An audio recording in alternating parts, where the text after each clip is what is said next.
Again and again and again, Capcom keeps coming back with hits back to back. How the hell did they keep doing it? They're practically unstoppable. Not to glaze over anything, but if there was a nominee for Best Developers of the Year, it should go to Capcom. I mean, some of them might have been a miss, but it's all about technical issues. But like, seriously, Resident Evil Requiem, 6 million copies sold. Monster Hunter Stories 3, generally favorable. And now, this. A new IP from Capcom, and it's still early 2026. I believe that in today's gaming industry, creating a new IP is a huge risk. Most big companies played safe with sequels or remakes because, come on, they're proven to sell.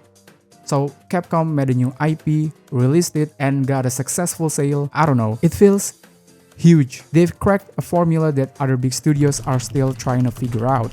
So this new IP, Pragmata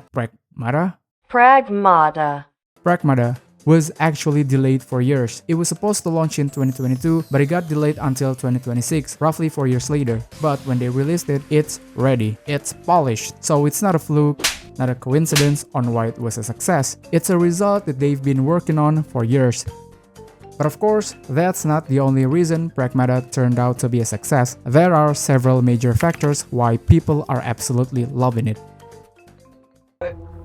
Just hold on to your lunch. Bring it in, Hugh. So here you are, playing as Hugh, a member of a space crew that was sent to the moon to investigate a facility filled with advanced human technology. There, they found some new elements capable of creating near-perfect replicas of objects from Earth. But when they arrive, something feels off, no signs of life anywhere. And then, disaster strikes. The mission falls apart and the crew is scattered. In the aftermath, Hugh is left as the sole survivor, stranded in a place that holds a bunch of mysterious elements. Fast forward, you encounter a childlike android named DI-03367. You can't make that shit up. Or Diana for short. She has unusual abilities and a direct connection to the station's systems. Not long after meeting her, you've got jumped by killer robots. From that point on, you and Diana try to survive and escape the facility, but the deeper you go, the clearer it becomes. This place isn't just abandoned for no reason. It's hiding something far more complex and unsettling beneath the surface. Nothing major, right? It's a simple formula that we've seen countless times, but it's all about the execution, how the story is delivered, how everything is wrapped together. That's what turns something simple into something genuinely engaging and interesting. The game doesn't just throw the story at you, it lets you experience it as you explore through quiet moments, which they did several times throughout the gameplay, subtle environmental storytelling, and the bond between Hugh and Diana. It gradually pulls you in and keeps you invested. Of course, Hugh and Diana dynamic is the main attraction of this game, the main reason you play this game.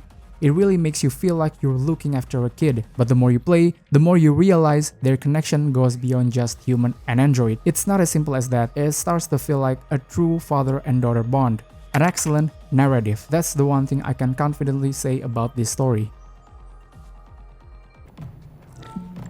Let's see about getting passed through to Earth.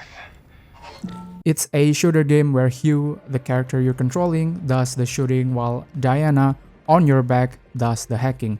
It's a combination of shooting and hacking with dodge and hovering mechanic. Now, maybe it's just me, but the shooting mechanics feels kinda slow at first, and that was one of my main concerns about this game. I was worried the pacing might drag and get boring pretty quickly, but as it turns out, the hacking mechanics balance it out really well, adding enough variety to keep things engaging. It might sound simple at first, like you can just spam shots and take enemies down quickly, but that's not really how it works. This is where Diana comes in. You have to use her hacking ability to expose the robot's inner components, like exposing their weak point, as you can see on the screen. Once those are revealed, that's your clue to deal real damage. If you want to deal more damage, you have to shoot their weak point. And of course, every type of robot has their own weak points. And the hacking doesn't just expose their weak point, it also deals some damage. So the more you chain those hacking sequences, the puzzles efficiently, the more damage you stack overall. It turns every encounter into this back and forth rhythm between hacking and shooting, instead of just mindless gunplay. You have a limited but varied weapon to work with. Early on, you're given a pistol that only fires 6 shots, but it recharges over time, so you don't have to worry about running out of ammo. As you progress, the game starts to open up your options.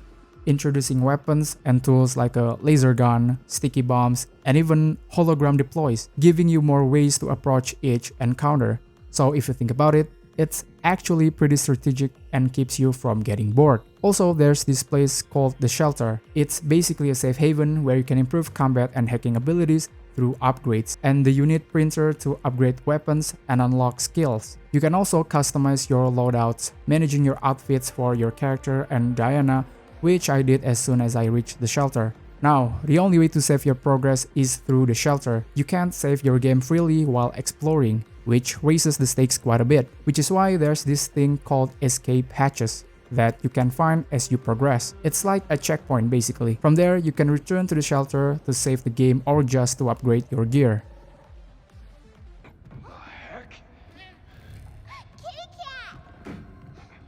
I'm not talking about the open world because, as you can see, this is not an open world sandbox game. It's linear, which is why I will be talking about the visuals.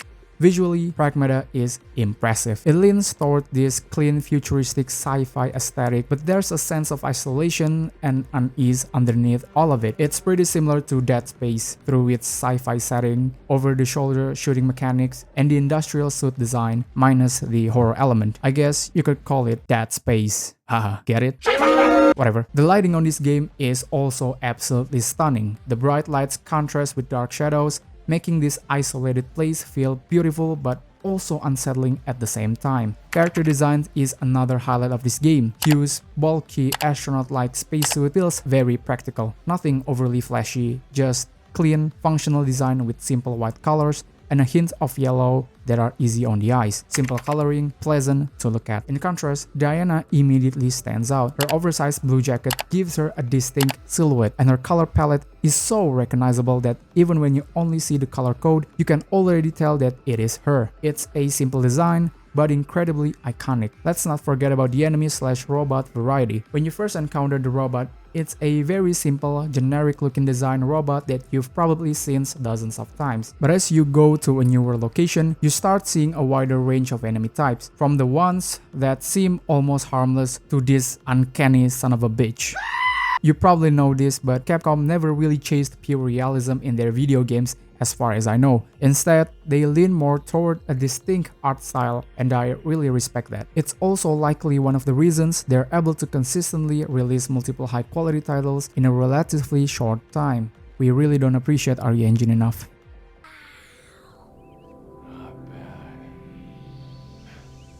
In conclusion, Capcom's new IP Pragmata is undoubtedly an amazing game and a clear success. It delivered a simple yet great narrative backed by engaging gameplay that keeps you from getting bored or feeling dull after several hours. Visually striking with their approach without needing to chase photorealistic graphics. If you ever feel tired from gunning all the robots from your exploration, you can head back to your post and relax there. Watching Diana run around, curiously interacting with all the items you've collected makes her feel like a real kid rather than something artificial. Even though she is an android. You might find child characters in movies or games annoying sometimes, but not Diana. She comes across as genuinely innocent, driven by pure curiosity about the world around her. And watching her discover new things along the way is heartwarming. The dynamic between Hugh and Diana that makes you root for them, hoping they make it through every danger ahead. Their connection feels authentic and effortless, never forced, and that's what gives it real emotional weight. In the end, Pragmata proves that games just need to be simple and fun to be successful. It doesn't always need groundbreaking elements to create something memorable. Just a simple, fun video game is all you need. It's a great example of how Capcom continues to refine what they're good at instead of chasing trends. Even with a familiar foundation, the execution is what makes it powerful, and that's exactly why it works so well. And one last thing, if there's a certain type of group that hates the game because of their own ideas, you know what I'm talking about, then it's obviously one hell of a fucking good game. Comment down below what you think about Pragmata, and if you make it this far, don't forget to like and subscribe. See you in the next video.